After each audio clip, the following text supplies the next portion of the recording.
मेरी तरफ से मेरे तमाम दोस्तों को, अजीज़ों को, बहन भाइयों को अस्सलाम वालेकुम। उम्मीद है आप सब खैरियत से होंगे। सबसे पहले गरीब आदमी की आवाज़ होगी। रमज़ान शरीफ में हुकूमत ने मुफ्त आटे का सिलसिला शुरू किया हुआ है। अब शहबाज शरीफ और वज़ीर आला मोहसिन नकवी तो दर्द दिल रखते हैं, मगर आटा तकसीम करने वाले गवर्नमेंट के मुलाजिम की बजाय रोजी देंदा खुद को समझ रहे हैं। अल्लाह को राज़ी करने के बजाय नौकरी के दिन पूरे करते हैं और इसी तरह एहसान कर रहे हैं जैसे अपनी तनख्वाह से आटा दे रहे हों। आटे की कतार में खड़े लोगों से उनका बर्ताव हद तक अमेज होता है। हुकूमत इन अकड़बाजों की वजह से आटा देने के बावजूद स्कैंडल बनवा रही है, जिनका नाम लिस्ट में नहीं होता, उल्टा गालियां देते हुए वापस जाते हैं। लिहाजा रमज़ान शरीफ ख़त्म हो जाएगा, हुकूमत इस्लाहात करती दिखाई देगी। बेशक मुश्किल काम है, मगर आवाम गुर्बत से मजबूर होकर आती है। लाखों रुपए तनख्वाह लेने वाला गरीब की मजबूरी को नहीं समझ सकता और इस्लाहात करते करते पूरा रमज़ान शरीफ नहीं गुजर जाना चाहिए, क्योंकि ये जो दौर गुजरा है इसमें ये लिस्ट वालों के अलावा भी इस लाल लकीर से नीचे जा चुके हैं, जो बेचारे आटा लेने पर मजबूर हैं। आप सिर्फ लिस्टों को देख रहे हैं, जबकि आम आदमी अब आटे का मुस्तहिक हो चुका है। तो इसलिए हुकूमत इस पर तवज्जो दे और ये सिस्टम कोई आदमी और कोई भी प्यो होंदिया तर रामदा नहीं ना खुआंदा जनाब। तो आप ये सोचें कि जो आटा लेने गरीब आदमी वहाँ आ गया है, अपना ज़मीर मार के आता है, तो इसका मतलब वो मुस्तहिक है। अब आप वो अपनी लिस्ट को देखते रहेंगे जो पता नहीं कितने साल पहले की बनी हुई है, लेकिन इस वक्त आवाम जो है, बहुत सारी आवाम ऐसी है जो सकत नहीं रखती।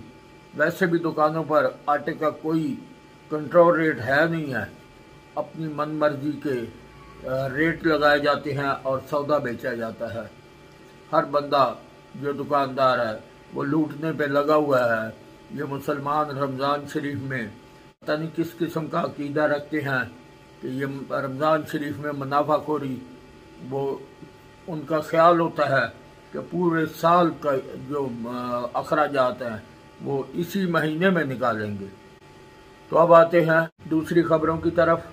तो मैं सुन रहा था जावेद चौधरी साहब का वीलाग। तो वो कहते हैं बाजवा, हमारे जनरल बाजवा साहब ने इंटरव्यू दिया है, उसमें कहा कि इमरान खान की लड़ाई किसी एक जर्नैल से नहीं बल्कि पूरी आर्मी से है। आसम मुनीर के खिलाफ बैरूनी दुनिया में ट्रेंड शुरू कर चुके हैं। जुल्फ़िकार अली भुट्टो मकबूलियत की साल है, मगर फौज के साथ लड़ाई के बाद जो हुआ, अल्लाह ताला किसी दुश्मन के साथ भी ऐसा ना करे। मोहतरमा बेनज़ीर भुट्टो और आसफ जरदारी के लिए भुट्टो की कुर्बानी का इशारा ही काफ़ी था। मजीद जावेद चौधरी साहब फरमाते हैं 1988 में जब वज़ीर आज़म बनी तो असलम बेग ने खाने की मेज़ पर हलफ लेने से पहले बुलाया और उनको बताया कि ज़िया-उल हक हमारे चीफ थे, आपसे दरख्वास्त है उनकी फैमिली को आपके दौर में कोई तकलीफ ना हो, चीफ के खिलाफ कोई कार्रवाई नहीं होनी चाहिए। ये दरख्वास्त भी थी, हुक्म भी था। आसफ अली जरदारी और बेनज़ीर भुट्टो समझ गए थे। बेनज़ीर दौर में इजाज़-उल हक ने कलाशनकोव लहराई थी और 2 घंटे बाद रिहा होकर अपनी वालदा के साथ चाय पीने बैठा हुआ था, जबकि शेख रशीद ने 2 साल जेल काटी थी। नवाज शरीफ 3 बार फारग हुए, तीनों दफा फौज से टांग अड़ाई। आसम मुनीर के साथ ठीक है, आसफ जरदारी फजल रहमान भी ठीक हैं। इमरान ने बाजवा के साथ लड़ाई शुरू करके गलत फहमी का शिकार हुए कि लड़ाई जीत जाऊंगा। जावेद चौधरी साहब के मुताबिक बाजवा ने कहा कि इमरान बेटी को कहकर बहू को समझा रहे हैं, बल्कि पूरे अदारे को तबाह करना चाहते हैं। आज देख ले, इमरान की लड़ाई फौज से शुरू हो चुकी है। जनरल आसफ मुनीर के खिलाफ भी डायरेक्ट हो चुके हैं। अमेरिका में इमरान के हक में फौज के खिलाफ मुजाहरे हो रहे हैं, खुद भी गालियां देनी उसने शुरू कर रखी हैं और इसके अलावा वो मजाक उड़ा रहे हैं। आसिम मुनीर का मतलब फौज है और इसी रस्सी ने मुल्क को बांधा हुआ है। रस्सी खुलने से मुल्क बिखर जाएगा। असल में इमरान खान मुल्क को तोड़ फोड़ कर बराबर करना चाहता है। फौज से क्या दुश्मनी है? फौज को कहते थे कि बाब और MKM मिलाकर मेरी हुकूमत बचाओ। आसिम मुनीर को आर्मी चीफ ना बनाया जाए। तकर्री रोकने के लिए लॉन्ग मार्च किया, इस्लामाबाद तक लॉन्ग मार्च लाए थे। अब भी उनकी मर्जी है वफाकी हुकूमत तोड़कर उनकी मर्जी की निगरान हुकूमत बनाई जाए। इलेक्शन से कबल मुखालफिन को जेलों में डाल देना चाहते हैं। 2/3 का मतलब सदारती निज़ाम चाहते हैं।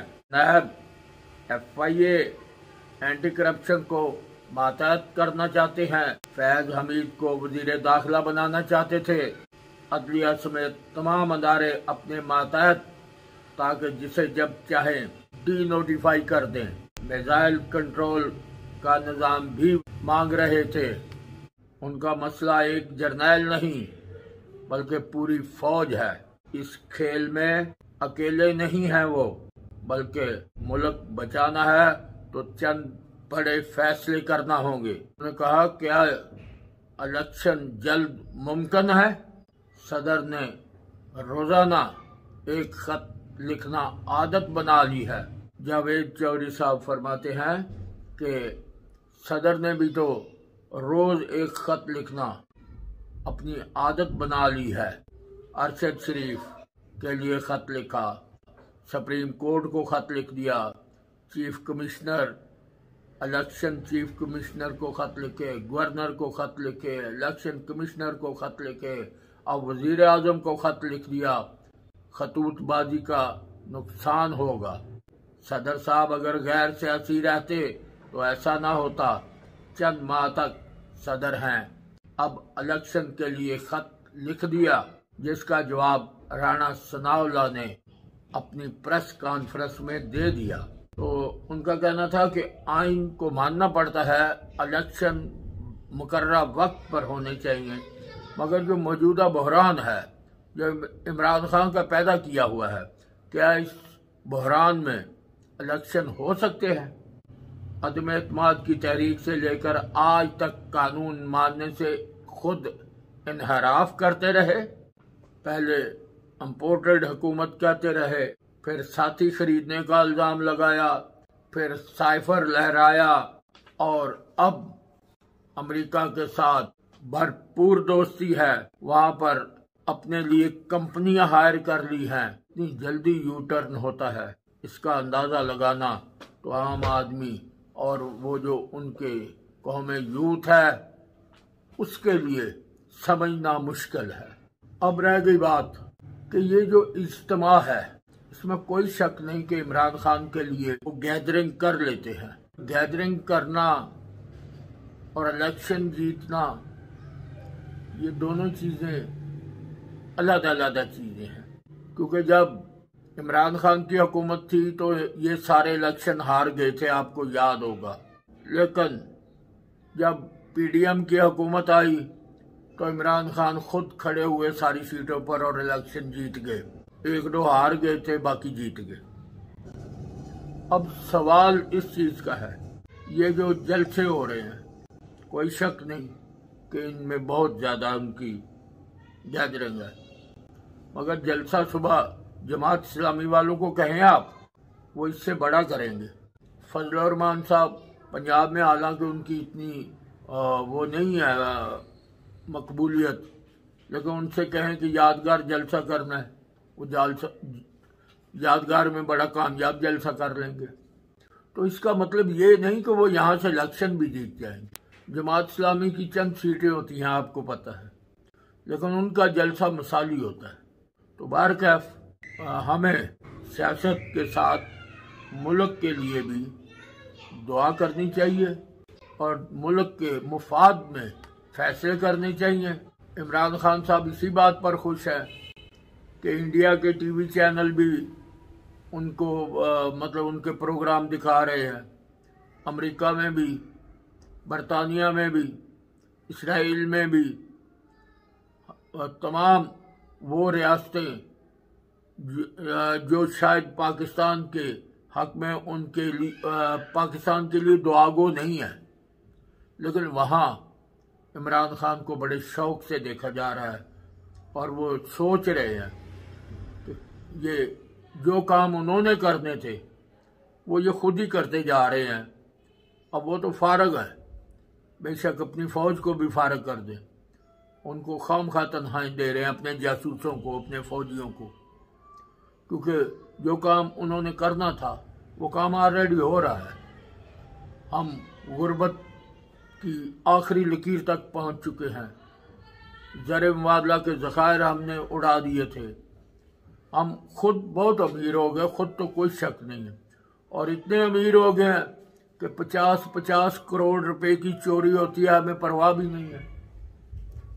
जहाज भर के बाहर भेज दिए, कुछ औरतें यहाँ से बैरून मुल्क ले गई। पैसे की कोई कमी तो नहीं है उनके पास। उन्होंने तो अपने 10-20 सालों 30 सालों के लिए इतना इकट्ठा कर लिया है कि जिसकी कोई मिसाल नहीं है। तो बहरहाल और लोगों ने भी इकट्ठा किया हुआ है, मगर इस पाकिस्तान के साथ जो खिलवाड़ इन्होंने किया है, कैसा लोग पता नहीं सब कि भाई अपने पिछले 3.5 साल दौर में पाकिस्तान के लिए कोई बड़ा कारनामा जो इन्होंने किया हो, सबसे बड़ा कहेंगे को जी उन्होंने जाके वहां तकरीर किया और इया का ना बोधो भैया का नस्ताइन से शुरू की और ये किया वो किया। अरे भाई, ये गरीब हमेशा 11वीं का स्वाद जड़ा वो 12वीं नूं आउंदा है, 11वीं का स्वाद 12वीं नूं आउंदा है। इमरान खान के किए हुए कारनामे जो हैं वो अभी तक उनके असरात बाकी हैं, क्योंकि कोई भी मोटरसाइकिल, कोई साइकिल जोर से जब चलाता आता है बंदा, तो उसके बाद पैडल खड़े भी कर दो तो वो काफ़ी दूर तक जाती है। तो ये भी जो कारनामे हमने किए हैं हुकूमत में पिछले 3.5 साल में, इनका भी काफ़ी दूर तक वो पानी जाएगा। तो बहरकैफ इसके साथ मुल्क पाकिस्तान के लिए दुआ करें ताकि इस मुल्क में अमन हो। ये अफवाज पाकिस्तान को जो बार बार, अब किसी मुसलमान का तो ये टारगेट नहीं हो सकता, किसी पाकिस्तानी का तो ये टारगेट नहीं हो सकता कि हमारी फ़ौज जो है ये ख़त्म हो जाए, हमारी फ़ौज जो है किसी आम आदमी के कंट्रोल में आ जाए, हमारा एटम बम इन लोगों के हाथ में आ जाए जिनकी शाखें दुश्मन मुल्कों में हैं। भाई फ़ौज एक अदारा है, उन्होंने वो एटमी प्लांट जो सारा सिस्टम है वो कंट्रोल किया हुआ है। फ़ौज को भी पता है कि ये हमारी जंग नहीं हो रही, इसकी सबसे बड़ी वजह हमारे असासे हैं, एटमी असासे हैं। तो वो सब कुछ तो शायद बर्दाश्त कर लें, लेकिन ये उनसे बर्दाश्त नहीं होगा कि उनके जो असले के बारे में, क्योंकि असला नहीं है तो फौजी क्या करेगा, खाली हाथ कौन सा फौजी लड़ेगा। अब बॉर्डर पे ये बांटे शांटे तो नहीं चलते, यहाँ तो इसलिए चल जाते हैं कि वजीर आला ने कहा होता है कि आप हथियार नहीं लेके जाओगे, खाली हाथ जाओगे, तो खाली हाथ के लिए तो बांटा भी ठीक है। लेकिन अगर सामने एटम बम पड़ा है, सामने जो टैंक पड़े हैं, तोपें पड़ी हैं, बंदूकें पड़ी हैं, असला पड़ा है, वो यहाँ से बांटे लेके जाके उनका मुकाबला करेंगे बॉर्डर पे। तो इनका तो यही ख्याल है, बल्कि ये तो हमें उस जगह शायद मुल्क को पहुंचाना चाहते हैं कि जहाँ बांटे शांटे क्या कुछ भी ना हो। तो बहरकैफ इस मुल्क की तो अल्लाह ताला खुद हिफाजत करता है।